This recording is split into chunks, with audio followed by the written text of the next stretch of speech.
This is the latest insanity from the Biden administration. This should terrify every American. The Biden administration is abusing its power and weaponizing the federal government to go after a political opponent. If they can do this to a former president, they can do this to anyone. And that's how you have to think about it. And the Democrats just added 87,000 new IRS agents so they can target hard-working American families. Now, how many of you believe they're going to go after Democrats?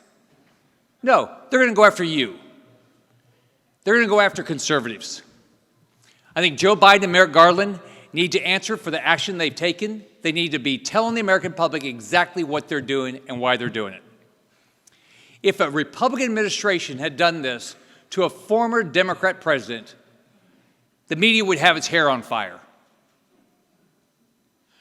This is a big deal, and we cannot let this cannot go on without answers, and we haven't gotten answers. Now, last week we saw the raving lunatic speech by Joe Biden. You know, the only thing I think he ought to change, instead of the armed Marines, maybe he ought to put some armed IRS agents up there.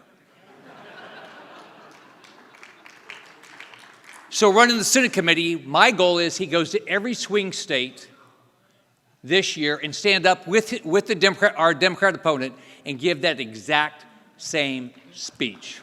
That would be good for us. So now let me just talk about what we're going to talk about tonight.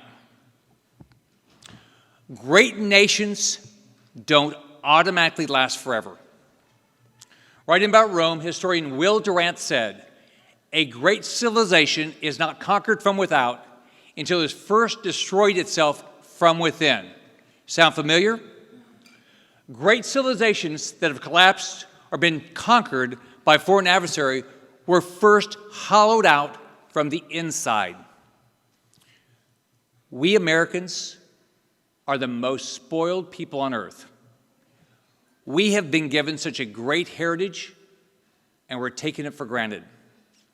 The founding fathers of our country, George Washington, Thomas Jefferson, James Madison, men who are now considered to be evil racist, according to the top scholars at our elite universities.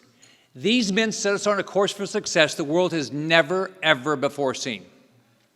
We survived the War of 1812, the Civil War, World War I and II, the Cold War, Vietnam, Korea. But now, today, we face the greatest danger we have ever faced. The militant left wing in this country have become, quote, the enemy within. Now, somebody will say, well, Rick, that sounds pretty dramatic, but here's why. Let's do a quick situation report. The militant left has now seized control of our economy, our culture, and our country.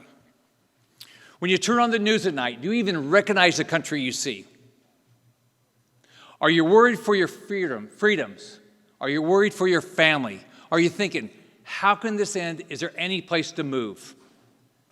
The woke now controls the Democrat Party, the entire federal government, the news media, academia, big tech, Hollywood, most corporate boardrooms, and now even some of our top military leaders. They're working hard to redefine America, silence their opponents, and that means each of you. They're destroying about everything they touch, and they have their hands in everything. So here's what they're trying to destroy. Just think about this for a second.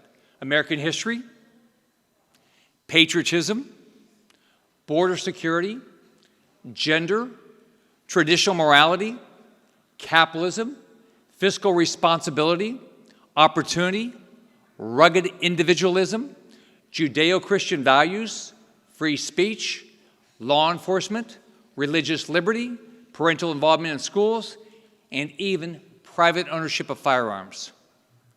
The woke left wants all of that gone.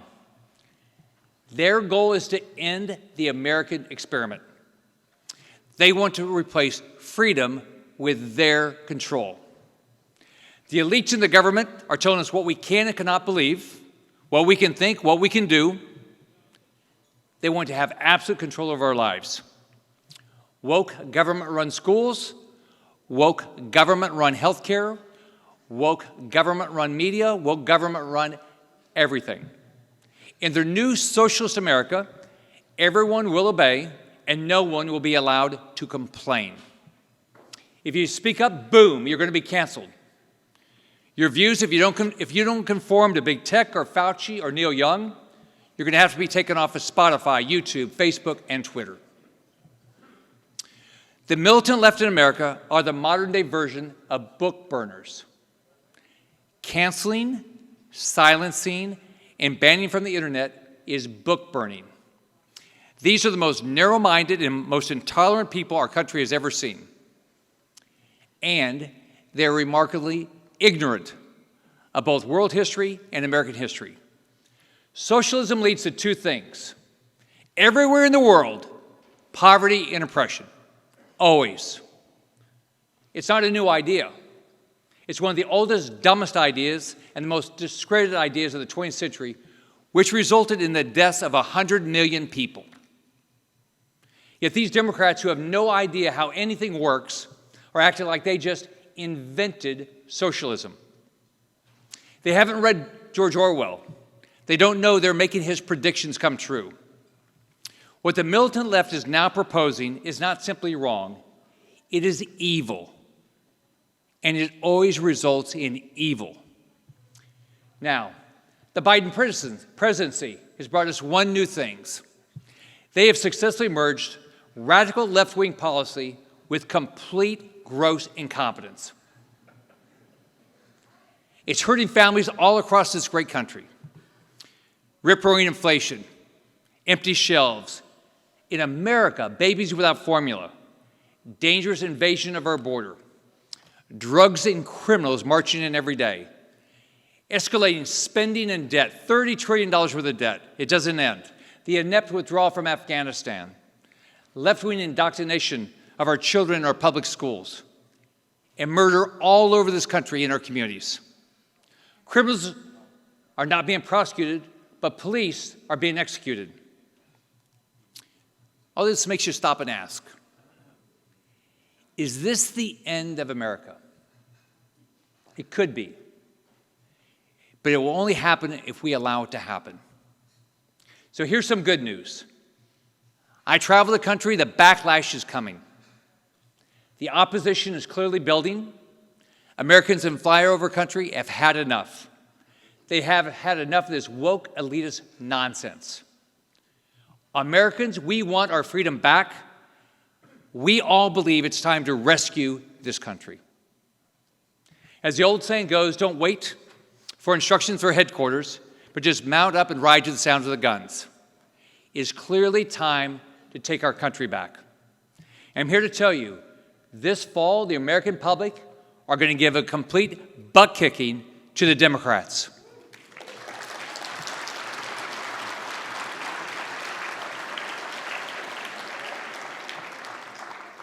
But after we win, then what? What are we going to do after we win? If the Republicans return to business, Washington business as usual, if we have no bigger plan than to be a speed bump on the continued road to socialism, we don't deserve to govern.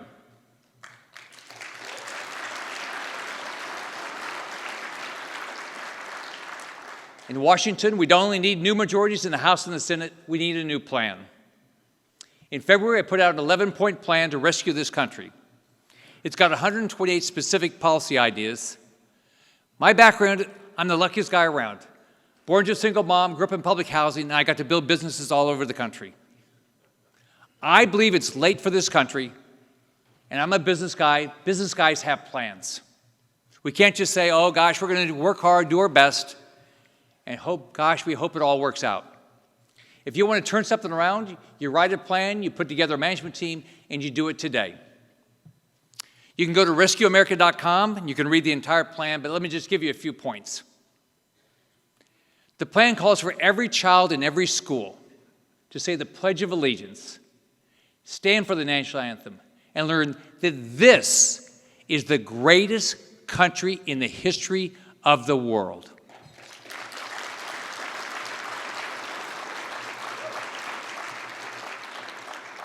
The plan calls for a complete end to racial politics.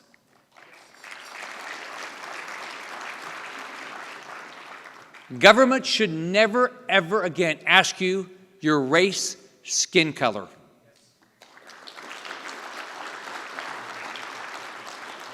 We should be judged by our character, our hard work, and our reputation. The plan says we're going to be adamant that socialism is a foreign adversary, and we will fight it tooth and nail and destroy it.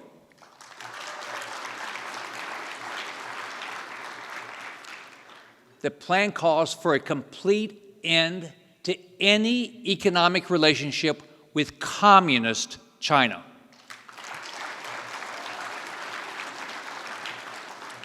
We have to completely extract ourselves from any dependence on communist China and stop buying any of their products. If it says it's made in China, send it home.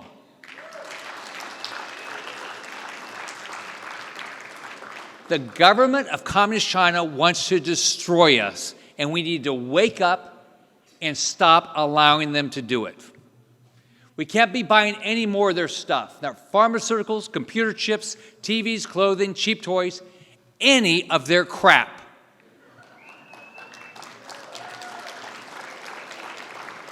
Now here's one that's going to make me a little less popular in Washington. I think we ought to have term limits.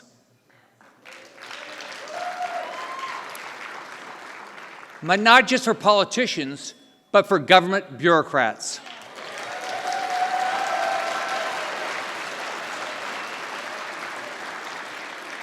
We have to stop this permanent ruling class, elitist ruling class that run these committees in D.C. It's got to end, and we've got to get rid of the bureaucrats.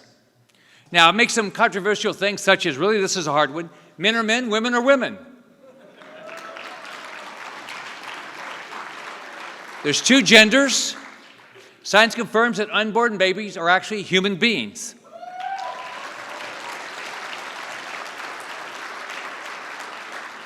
Men shouldn't be playing in women's sports. It's pretty basic. The plan calls for a complete end to any voter fraud at all. Not a little bit, no voter fraud, period. We've got to protect the integrity of each and every vote in this country. 0, 0, 0 fraud. Look, Democrats know they can't win with their crazy, wacky ideas. So they want to set up a way that they can steal elections. We've got to fight every day to make sure that doesn't happen. When I won in 2018, I won by 57,000 votes. They illegally counted 95,000 ballots after election night. I had 1,000 lawyers, 7,000 volunteers. It's the only way we won. And I'm the first person, one of only 2 people, that's ever beaten Mark Elias in a recount. And we're going to keep doing it.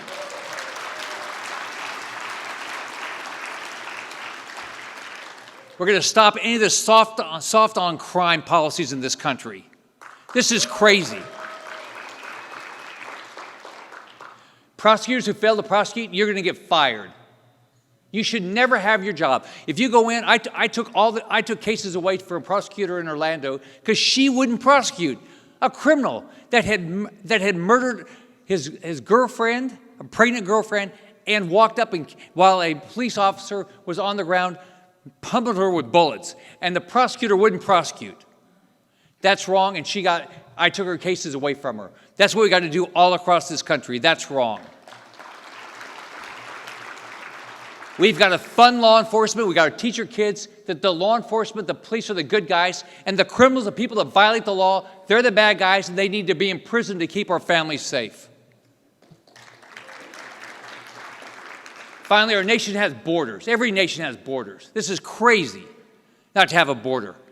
Do you realize that, I've been to the border a bunch, do you realize that if you go to the border, the people who want to come across are throwing their IDs on the Mexican side, they come across, we give them an ICE arrest warrant, and 2 hours later they can be on a commercial flight with each of you. When Afghanistan happened, you know, 79,000 people came here from Afghanistan. You know how it was told? Only in a classified setting. Of those 79,000, you know how they decided who was going to come? Who was at the Kabul airport?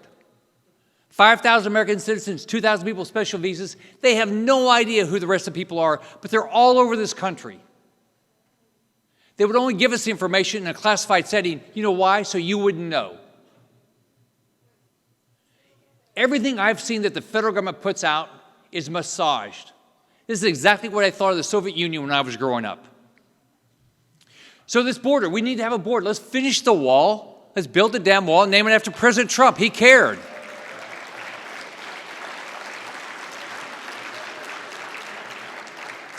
It's got a lot of other ideas. You can look at it. Now, you know what the critics in Washington say about this plan to rescue the country? Well, the Democrats say I'm not woke. I'm not. They say I'm not serious. Then they say I'm racist. Anything they disagree with, you're a racist. Because anything the Democrats disagree with, you have to be a racist. The Washington insiders, the woke media, the socialist squad, they roll their eyes the way they always do when anybody says, this is a great country full of great people, and we will rescue this country and take it away from the woke mob. These people tell us, oh, your plan won't work and you can't make any change. That's what they always tell you. Washington's full of do-nothing people that believe that no conservative change can happen. And you know what? While they're in charge, that's true. We've got to change who's in charge. Now, some Republicans complain about my plan. Mostly they do it anonymously, but not all the time. But you know what the most fun is? This is driving Joe Biden's nuts. He attacks me all the time. Break my little heart. I regard that as a badge of courage. Just like last week I got sanctioned by Russia.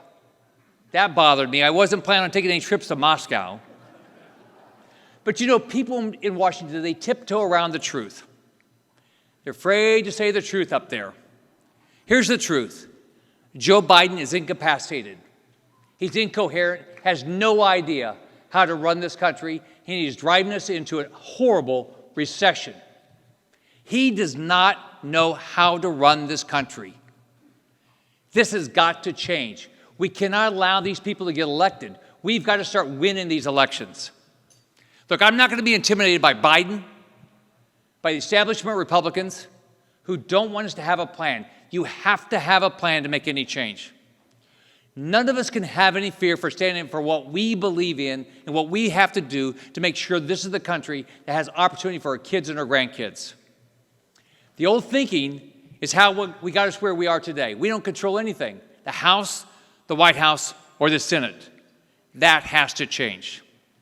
I think it's time to get serious. We got to work our butts off. We got to be mad at what's going on. And we have to say we're sick and tired of what's happening up there. And we've got to make change. I think it's time to have a plan. It's time to execute a plan. I believe we're going to win this fight. I believe we're going to have a great November. And after we do, we have to change the direction of this country. So look, I hope you download the plan. We've had, I think, close to 300,000 people download the plan. I've gotten a lot of feedback. We've continued to add sections. We added a section on taxation. We're going to continue to add more sections. But we've got to figure out how we have a fight about where we're going. It doesn't have to be my ideas, but we have to have a fight about where we're going, and then we've got to be hell-bent on making it happen. I look at it this way. I love my mom. I had a tough as nails mom. I did not want to be controlled by my mom. I don't want to work for other people. I want our government to work for us. We've got to fight to not be controlled by this woke media, by the elitists, by this government. We got to stand up for what we believe in, and we've got to fight, and we're going to. So now let me just talk about what I'm doing at the NRSC. I'm the chair of the National Republican Senatorial Committee, so my job is to help candidates win their elections. We have got to get a majority in the House and a majority in the Senate. So let me give you an update on our races. First, we have great candidates. Think about this for a second. So I think you've already heard from Blake Masters. Here's a guy that has been successful, and he's hell-bent on changing this country. Look at J.D. Vance. They made a movie about this guy. He understands the problem of drug addiction. In my family, we've dealt with alcoholism and drug addiction. It's impacted almost every family. He gets it. Look at Dr. Oz. Here's a world-renowned surgeon, the best healthcare talk show host in the country. Look at Herschel Walker, Heisman Trophy winner, successful business guy. Listen to these people. We got state attorneys running. We got a lady in Alabama that ran the state chamber of commerce. We've got Tiffany Smiley out in the state of Washington. She was a nurse, newly married, went to see her husband blinded at Walter Reed, come back from Iraq, blinded by an IED. She brought him back to health. Only blind officer to serve 20 years, I think, in the Army. She's running. We got a construction executive, started his own construction company. We have great candidates. We have every reason to believe we can win. And when we do, we've got to figure out how to govern. So I'm going to do everything I can, but we all have to do everything we can to help each of these candidates win. So the best money you can give is help a campaign, fight for them. Go help Blake Masters, go help JD, go help any of these guys. Go campaign for them. Everybody thinks about money. It's really about getting votes. If you want to help the NRC, you can go to nrsc.org and we can tell you what we're doing. We've got a variety of programs. I've always won the Hispanic vote. We've got Hispanic outreach programs in 9 states right now. We should win the Hispanic vote. Guess what? Hispanics are aspirational. They have a faith in God. They believe in the dream of this country. They know socialism is bad. They want their kids to get a great education. They want to live in a safe community. They're going to vote Republican if we talk to them. So whatever you can do to make sure we win, and then push like hell to make sure we govern, so we change this country. So thank you for what you're doing. Thank you for caring so much. I'm hell-bent on changing the direction of this country. I want this country to be the country my mom told me I was growing up in. She said, thank God, Rick, you grew up in the United States of America. Because whether you have a dime or not, you can be anything. It doesn't matter the color of your skin, you can be anything. And that's what we have to do. Thank you and have a great night. Bye-bye. Thank you. Bye.